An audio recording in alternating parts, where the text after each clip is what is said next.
You're listening to The Coffee Hour. I'm Andy Bates. I'm Sarah Gulseth. This week, we are celebrating 100 years of God's blessings on KFUO with historic broadcasts. Thanks to Concordia University, Wisconsin for supporting The Coffee Hour. Find out more about Concordia University, Wisconsin at cuw.edu. Live uncommon. Today's first historic broadcast is from the 25th anniversary of KFUO in 1949. KFUO host Elmer Knoernschild interviews KFUO founder John Fritz. Good afternoon, ladies and gentlemen. At this time, it is our pleasure to bring before our KFUO microphone for a special silver anniversary feature a gentleman who, if anyone has any right to be on a broadcast of this kind, is certainly deserving of the honor we hope to pay him in this next quarter hour. He is Dr. John H.C. Fritz, the present chairman of the KFUO Radio Committee and a charter member of that committee, which means that his membership in guiding the affairs and destinies, of course, with the help of God, of KFUO, the Gospel Voice, goes back to the beginning of its 25 years. Dr. Fritz, would you be so gracious and kind as to share some of your reminiscences and memories with our radio audience? I'd be glad to do that. In those years, 25 years ago, radio was something entirely new. In fact, it was a very novel thing. And one of our members of the Board of Control at that time was Saint Dr. Richard Kretzschmar. He became very enthusiastic about radio work and thought that our church body, our Missouri Synod, ought to have a radio.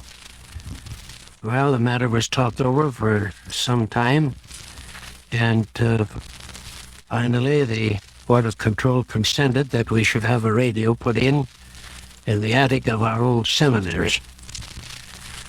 At that time, everything was in very primitive condition. Our old seminary was 3 stories, and the attic, of course, was the 4th story. We were about ready to get out of there. Built our new seminary out here on the Des Moines tract, so we didn't pay much attention to repairs. The stairs going up to the attic were quite squeaky. We made 2 rooms up there, rather primitive affairs. One was served the studio, and the other was the room for the operator. Our programs in those days were only a few. We didn't broadcast all day long. In fact, we couldn't because we shared time with KSD. I understand you had about 2 hours of programming a week in those early days. Is that correct? Yes, just a few hours. And for many years we shared time with KSD. And in those days we had even one silent night that was throughout the country. There was a silent evening so that other stations could be heard. And since radio was something very novel, people would write in more so than they do today. We had what was called echo stamps. They were something like the Christmas stamps that are sold today by the Tuberculosis Society and other organizations. People would write in, and we'd send them one of those echo stamps, and they'd try to get as many as they could to show how many stations throughout the country they could hear. And in those days, many stations could be heard. That is, when I say many stations, that is stations that were on the air. There weren't so many on the air at that time, because the lanes were free. The reason why we can't go very far today is because there are too many radio stations. There's too much interference. I'm glad you brought up that point, Dr. Fritz. Some of our listeners wonder why it is that with 5,000 watts today, we cannot be heard as far as KFUO was heard in those days with 500 watts. The reason is, of course, that the AM band, the regular broadcast band, is it is practically full of radio stations, and any other station that comes on now just limits the coverage of stations already on the dial. So that KFUO at 850, though it has 5,000 watts of power, must yield to the dominant station on this frequency, which is KOA, a 50,000 watt station in Denver. And there's WJW, a 5,000 watt ABC station in Cleveland. And there are stations to the south and to the west of us. And every time they put another station there, it just kind of builds a fence around us. Now, either we can jump over the fence with increased power, or we can stay inside the corral, you might say, that the FCC has made for us. But I'm glad you brought that up, because many of our listeners are wondering how it is that We don't get out as far today as we did in those days. Do you recall some of the distant points that used to report reception? Yes, we covered practically the whole United States at that time. And the explanation has been given. With 500 watts, we got out much farther than we do today with 5,000. For the very reason that, as we mentioned, we're compared to a few stations on the air, we were heard from coast to coast. Even we got out, we received some letters from people that were out on the ocean. They heard us. Yes, I recall looking through some of the historical documents that are kept in the files. There was a report from a radio operator aboard a steamer out of New York on the Atlantic Ocean who picked up a Bible study and sent in a set of questions. He said, I want to participate in your Bible study of the air. Well, he only got it that day because the next day he was without or outside the range, but it was rather interesting to get a report like that. If we get one today of that kind, we'd certainly be happy. However, for the benefit of our dubious friends who think we don't have as much power as we ought to have, whenever our DX broadcasts are on the air, and they have been discontinued for the interim by the FCC, those reports are worldwide. The last one brought a report from London, England, one from Dunedin, New Zealand. You were down that part of the country a number of years ago. Years ago. You know where that is. Well, it's all interesting, all these things that come to mind as we talk about the early days of radio. I wonder, are there any particular instances that stand out in your memory, Dr. Fritz? Oh, they might be embarrassing, they might be inspiring, they might be almost anything. You mentioned those echo stamps. I suppose people saved them much as the amateur operators still save their, they call them QSL cards. And of course, our little ham radio station up in the attic, W0OLR, is accumulating those, and the boys from the seminary who are operating that, trying to make worldwide contacts, have received reports from far distant places. But were there any reports that you got in those days that stand out in your memory? Well, I don't remember any special reports just now. One interesting feature at that time was that we didn't have a big staff. Now we have 35 people on our staff here. That time we had 2, Dr. Meyer and I. We were the staff. We got out the programs and did the announcing and attended to the mail and everything in connection that had to be done with broadcasting. When we asked for impressions then, there were so many that crowded in upon you two men that it was very difficult to retain any of them. They would have had to have been tremendous in order to have made an impression along with the other duties that you had. And of course, you were also professor at the seminary at the same time. I worked seminary also, yeah. Well, it certainly shows that the Lord has blessed the work of KFUO, so that from a part-time hobby, let us say, of 2 consecrated men of the faculty, it has become an operation that takes, as you have indicated, 35 people full-time to do the job.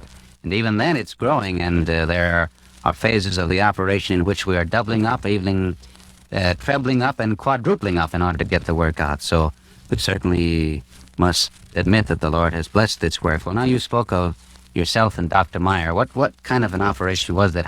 What kind of the programs did you have? Well, our programs were along simple lines. We had addresses for some of our pastors, and occasionally we'd have a soloist. Hardly ever a choir in those days. Of course, we didn't need very much program material because we only had such few programs on the air. Did you use recordings in those days? No, we didn't use any recordings. I think for a while recordings were not permitted on that radio. I don't remember, but we didn't use them. All live programs? They're all live programs, yeah. Mm-hmm. And as far as the results concerned, of course, in the course of years, we've had very fine results. We've received many letters in the course of years and do up to this time of people that have been blessed by the work that we're doing. Of course, our real purpose, our station is, as the name suggests, the gospel voice. By the way, that name was given it by Dr. Meyer. So I understand. Do you know how that came about? Is there a story connected? No, there's no story connected with it. He simply called it the gospel voice. And it is the gospel voice. Of course, we have other programs, but principally we like to preach the gospel as the Lord has commanded us to do, so that people may learn to know of their Savior. And we've had very fine results along that line. Many people have written in. Many that have been brought to Christ through our preaching over the radio, and others who have been strengthened in their faith. And also many shut-ins, people at home that can't go out, can't even attend church Sundays, and people in hospitals, and even in institutions, even penal institutions have written in, and they listen to our programs. Glad to hear them. Well, we have been talking in terms of the past for a while, and your last remarks, Dr. Fritz, were in terms of the present. Could we perhaps say something about the future of KFUO? As chairman of the KFUO Radio Committee, you have your finger on the pulse of what is brewing and what is about to be. Can we tell our listeners that KFUO will continue to keep forward, upward, and onward? Yes, our purpose is not to remain at a standstill. But we want to go forward. We want to increase our power if we can do that, and get much better service than we're giving today, and reach more people. We can do that if we get more power. And, of course, the more people we can reach, the better we like it, because the better the purpose of our station will be served. What would you say about the response on the part of people over the years? Has it been generous? Has it indicated that there is a need for a station like KFUO? Well, there's no question about it. I mean, not only in their statements, we like to listen, but also with their willingness to support this gospel broadcast. Our station, as you know, is not a commercial station. We get all our money for the support station by the free will offerings of the people. And it's really marvelous, remarkable that people have contributed enough to pay the expenses. And we have, through the years, always had enough money to take care of our current expenses. Not only that, but we've expanded. We've spent hundreds of thousands of dollars, over $500,000, if not much more than that, in expansion work. Yes, I remember when I first came to KFUO and joined the staff. Of course, I had been with the station as a student before that, but in 1940, I'm thinking of, when our program operation began to expand, our newsroom was in the basement, and there were cinders on the floor, and our teletype was set on a platform of planks, and sometimes in the morning we had to compete with mice and rats who decided that they'd wanted to gnaw on the newsprint. Now we have a very fine newsroom, and Studio C, from which we're speaking now, is beautifully designed and it's decorated in a kind of a pink color, and we have the latest clocks on the wall. All our technical facilities are up to date, and even better things are in prospect for the future. So there has been quite a change from the very early days. Many of our listeners, of course, take our operation for granted. I am referring again to the marvelous support that so many of our listeners have tendered us. Many folks who take a good thing for granted, they don't realize that it takes people, it takes the blessing of the Lord, it takes money, and many things to keep it going. I wonder if briefly, Dr. Fritz, you would refer to the gentleman of whom you are which group you are the chairman. I'm referring to the KFUO Radio Committee, to inform our listeners how these men function and what they do. The station, KFUO, belongs to our Synod, the Lutheran Church, the Missouri Synod. And it's under the supervision of the Board of Control of Concordia Seminary. And that, in turn, has elected a radio committee to look after the details, responsible for the operation of the station. As a rule, the committee meets once a month. We have some very fine men on the committee, and they're very devoted to the cause, take much interest in the station, and that means much for the success of our work here. It's also a pleasure to work with them. And especially I would like to say that our director of our station, the Reverend Dr. Holstein, who's been with us 24 years, this fall, is very devoted to his work here, and says we owe much to him as far as the operation and success of the station is concerned. Well, Dr. Fritz, our 14 minutes and 30 seconds have flown by all too rapidly, and I'm afraid we're going to have to conclude our little interview, but we want to thank you for joining us and for sharing your reminiscences of the past 25 years with us, and may the Lord grant you His blessings for the future, continue your interest in the work of the gospel voice, and may He bless us all as we carry out His great commission of preaching the gospel to all. We'll continue with more historic broadcasts in just a moment. You're listening to The Coffee Hour. I'm Sarah Golseth. I'm Andy Bates.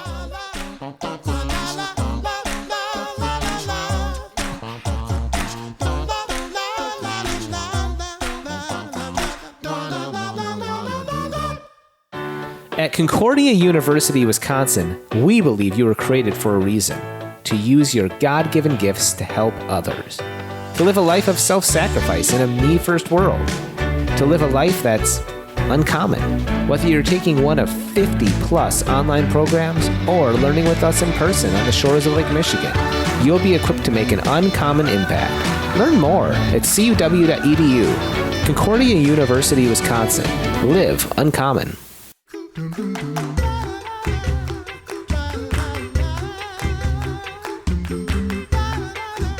Welcome back to the Coffee Hour. I'm Sarah Gulseth. I'm Andy Bates. This week we're celebrating 100 years of God's blessings on KFUO with historic KFUO broadcasts.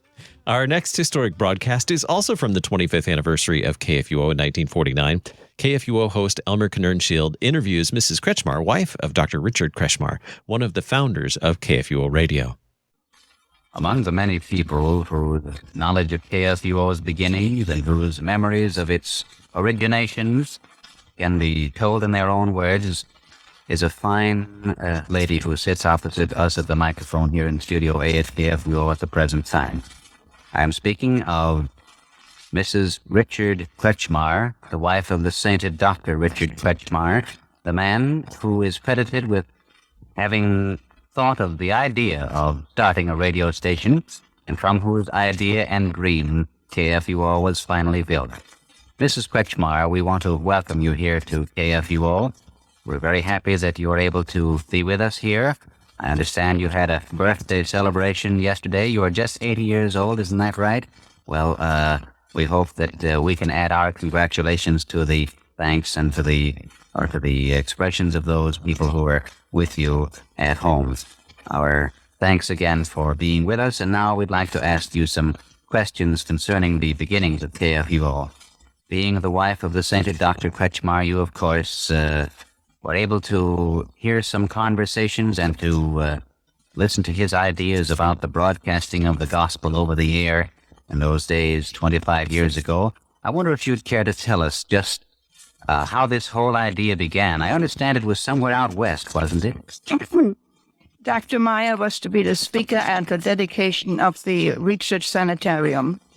And we happened to be on a trip, and we were there together. And it was not my husband alone that had the idea. I think they did that together, Dr. Meyer and my husband. I see. And when we were out in the mountains, having a very nice time where the dear Pastor Fire Dogs at the time being at the sanitarium took us, they disappeared. I don't know how far away they were, but I guess Who disappeared, your husband and Dr. Meyer? Yeah, Dr. Meyer and my husband. And, well, we did just not know where they went to. They didn't go far because we could hear them when they answered the call.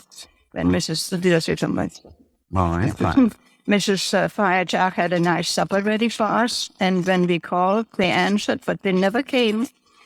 And when they finally came, Mrs. Firejack said, "Now, I cannot help if my supper is cold." They said, "Well, we had to decide first whether the Senate will have a radio or not, a broadcasting station to preach the gospel that everybody should hear." Naturally, that was taken up like almost a joke, or nobody could understand how we'll get such an idea. But it was, I think, the very beginning. The very beginning. I might explain for the benefit of our listeners, especially our younger listeners, that for churchmen to have the idea that the gospel could be broadcast in those early days was quite unusual because radio itself was still in its infancy. This year, KFUO is celebrating its silver anniversary, and the radio industry is only 3 years older than our station. So that this thing in 1924 or 23, that was, wasn't it, when the dedication of the Wheatridge Sanitarium took place. The station didn't come into being until some time later. Much work had to be done. Back in those days, people just couldn't imagine what a wonderful thing radio would turn out to be. And so it is all the more to the credit of your sainted husband and Dr. Meyer that they thought that this thing, unexplained, it wasn't fully developed, just had hardly been born. It was like a baby in three-cornered pants, as it were. But they thought that this thing, this new technical development, would serve the cause of preaching the gospel. I say it's to their credit and also to the glory of God that all this came about. Well, now, after that meeting out there, or did you want to say something more about the... Then they approached to the one. Yes, sure. They just had to plan very much where and how, but it didn't take so long. They decided it must be with the seminary connected somehow.